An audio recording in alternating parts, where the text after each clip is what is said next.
What is going on, everyone? Welcome to yet another edition of the Touchline Talk Show on what very early this morning became an historic day for U.S. soccer and really just the international game overall.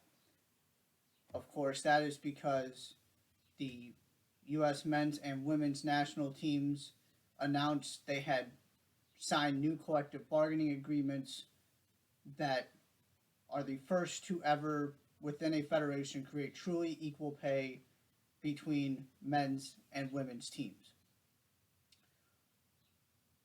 Yes, we had Europa League final. We're going to get to that. Of course, we've got a you know European season finale to preview this weekend. So much to play for in the Premier League, a title up for grabs in Italy. So much to get to. But we're going to start here because this is that important. It's that historic. And the reason this is the first ever true equal pay agreement is because it is not using a ratio or proportion.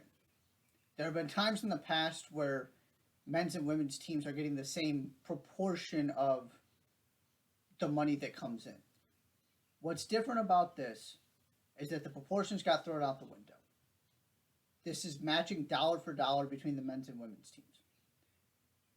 And not only matching dollar for dollar, but matching across the board. And there are two particular examples of this I want to highlight.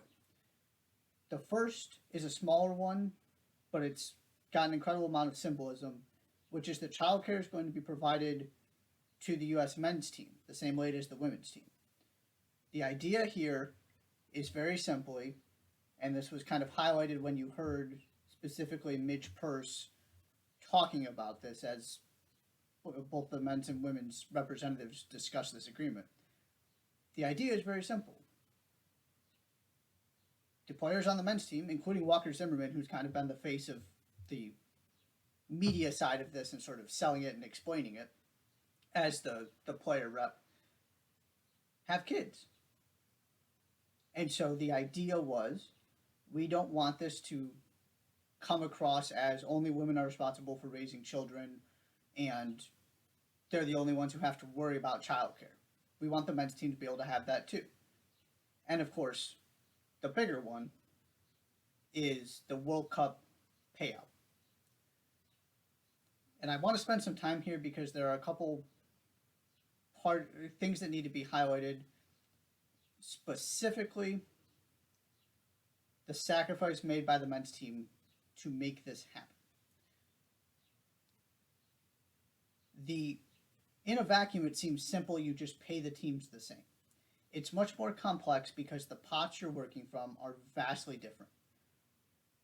The men's team will make more money for going to the World Cup than the women's team will make for winning it. We can have a different conversation about that another day, but that is the reality of the situation. And so, for this to happen, you had to get buy-in from the men's side, and the men's side had to say, we are okay taking this financial hit. Now, the flip side to that, of course, and the argument as to why they should be more than willing to do that is they are compensated much better from a team standpoint, whether it's MLS or specifically in Europe. That money doesn't mean as much to them, which is absolutely valid. But you're still asking people to give up money, and that needs to be highlighted. And so on the long list of people who had to sacrifice and fight to make this happen, that group should not be lost. Because the men's team agreed to throw their money into a pot with the women's team and then split it up evenly. That is a sacrifice on their part because they are giving up a bigger chunk of the money. Now, the other part of this we're going to get to in a minute here is there is justification from the women's side. They should be willing to do that because of what the women bring commercially. But we're going to say that for a second, stick on the theme of the sacrifices involved. That was, in the grand scheme of things, that's a minor sacrifice made by the men. But I did want to highlight it because this deal doesn't happen if they don't agree to do that. And as Walker Zimmerman said, it wasn't easy. Not everybody was immediately on board, but they all ultimately came together and said, we need to do this because it's right and because we want to be part of creating a better future for this sport. So kudos to the men's team for making that happen. Of course, who the other people that need to be recognized in all of this are everybody who has propelled the U.S. women's national team to this point where this can be a thing that is a discussion and now ultimately a reality. That starts way back, of course, all of the previous iterations of the U.S. women's national team, everybody who has supported them, the fans who show up time and time again, everybody played a role in making this happen. But there are plenty of people, sort of those previous generations of this national team, who set the stage for this, who were brave enough to fight for themselves, to fight for the bigger picture, the cause, and it just kind of, that torch got picked up and carried and ultimately expanded to where we were pushing for more and more and more. And then the other sacrifice here is, look, this was not easy to get done. The path here was not easy. It involved a messy lawsuit. It involved the men not working under a collective bargaining agreement. They had their own issues. Not in the same way as the women's team, but this did not just sort of come together in a kumbaya moment quickly. This was years of fighting and battling and sticking with it and taking some lumps along the way. But ultimately, we did reach this point. It's a historic day in U.S. soccer, and the U.S. had to be the country to do this first. I'm not here to put moral obligations on anybody. That's not what I'm getting at here. But there is not another country in the same situation when you compare their two national teams. Right? Think about this for a second. When you think of soccer players in this country, I would argue, as in national team players, I would argue the first names that come to mind, maybe Christian Pulisic, maybe he is at the top of that list now. Be an interesting science experiment. Because I would argue those names are Megan Rapinoe, Alex Morgan, you go down the list. Part of this is the fact that not only is the women's team better, right? You have a men's team who is expected to qualify for the World Cup and is hoping to get out of group stages, and a women's team that's expected to win the World Cup every time they compete. That's part of this. But the other part of this is the commercial, the branding, the popularity standpoint. Because financially, the women's team more than holds their own with the men. In some instances, they bring in more money for U.S. soccer because they are such big names and because men's soccer in this country is so far down the pecking order. Right? Walker Zimmerman was the guy out there talking as the representative of the men's team. And justifiably so, as he's become a central figure to their qualifying, and especially now that Miles Robinson is certainly looks like he's going to miss the World Cup, unfortunately, is going to be a crucial part of that back line in Qatar. How many casual sports fans in this country know who Walker Zimmerman is? How many know who Alex Morgan is, or Megan Rapinoe, or whatever women's star you want to put in there? So if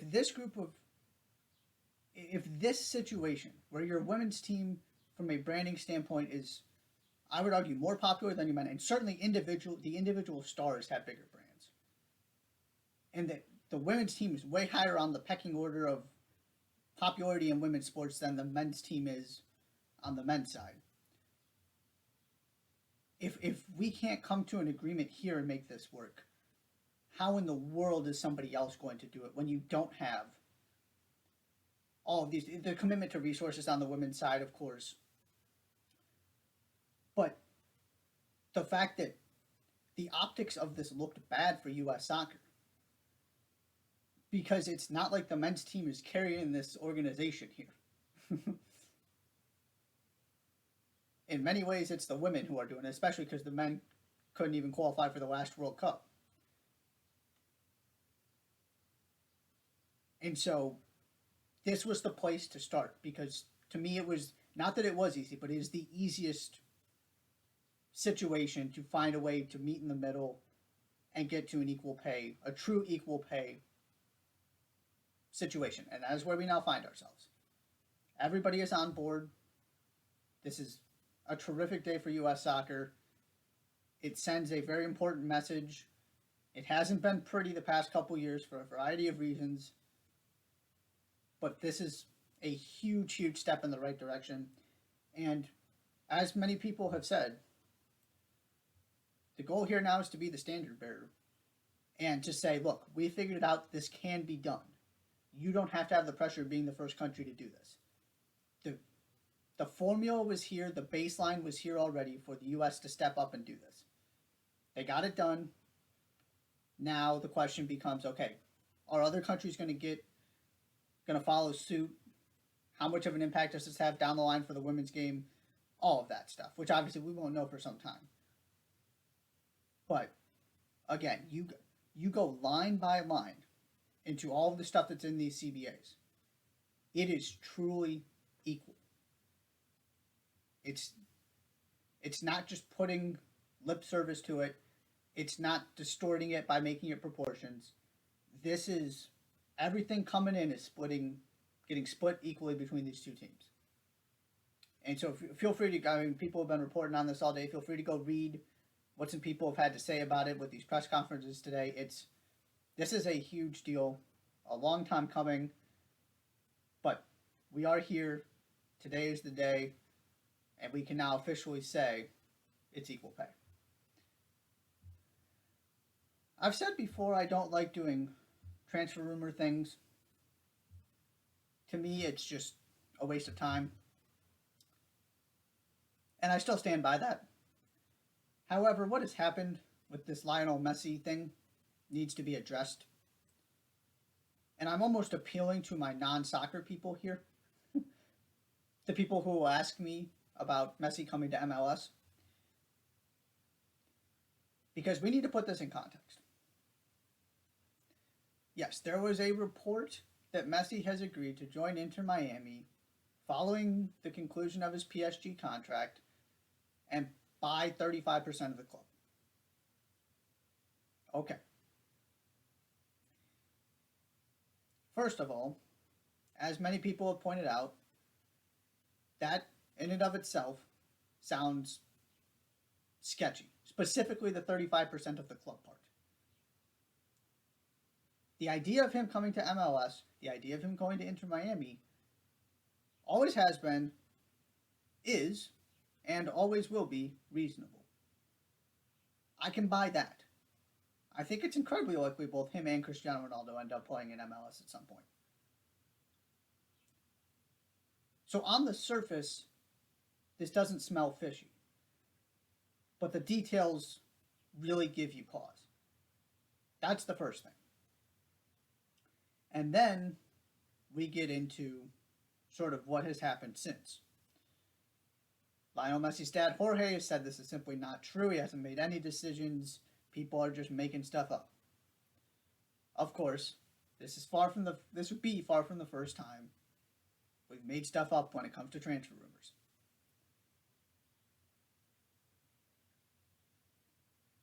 I was asked to put this kind of on a scale of 1 to 10. And I went with a 7, and this was immediately after the news broke of how likely this really is and how accurate this is. I buy it in principle. If nothing else, it's a reinforcement that MLS is something Messi is considering. We didn't need this kind of report to assume that, but there's got to be something to it. This is still Inter Miami. This is still Messi. And this is still a long way away. I will not believe this is done and dusted until Inter Miami themselves announce this.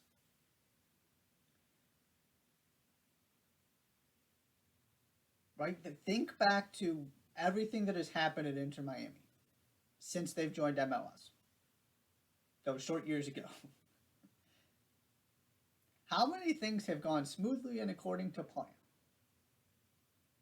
Yeah, that list is maybe zero. I would even be a little bit more willing to buy into this if it wasn't Inter Miami. Part of me wants to see Inter Miami actually put him into the roster, even if this agreement is done. It's not out of the question we get ourselves into a Barcelona situation here.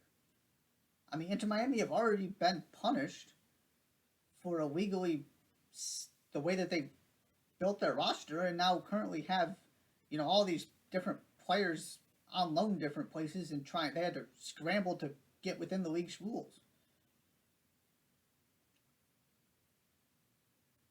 To me, that doesn't exactly sound like a place that's going to be able to slot Messi in easily. Now, if they can make this official with that much time in advance, you can act accordingly and there'll be DP spots open and those kind of things.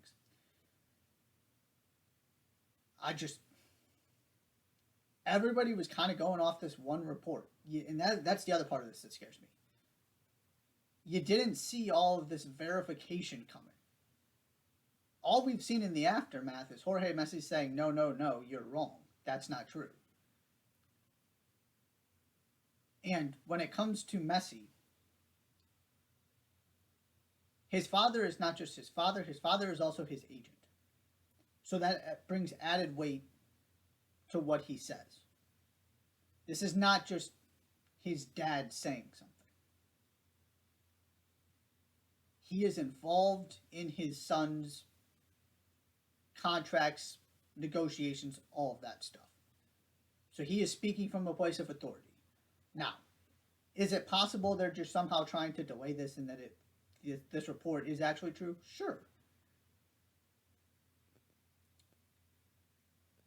But the longer this has gone on, the more hesitant I am to even fully believe this.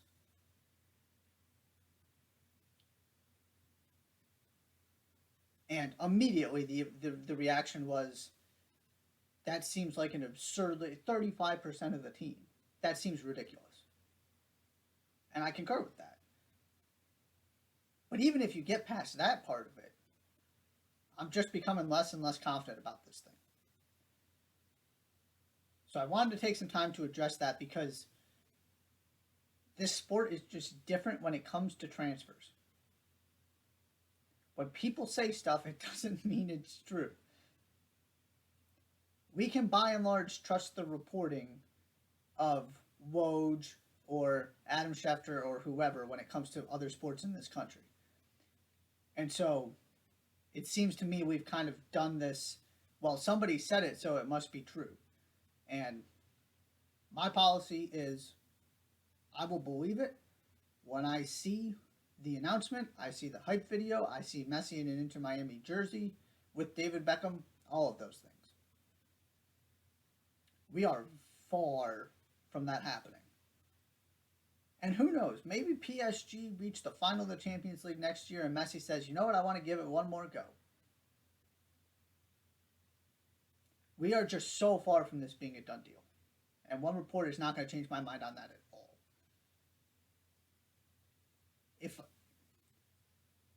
If I'm going to place a bet now, yeah, I do think he will end up coming at the end of his PSG contract. But that's more just me thinking it's a logical series of events than somebody reporting it, so I'm going to believe it at this point. We will see. Just wanted to get that off my chest and clear that up a little bit for some people who may be interested in the idea of Messi coming here but don't quite understand all of the intricacies involved in this. The momentum is not growing toward this. If anything, it is dampening since that initial report came out.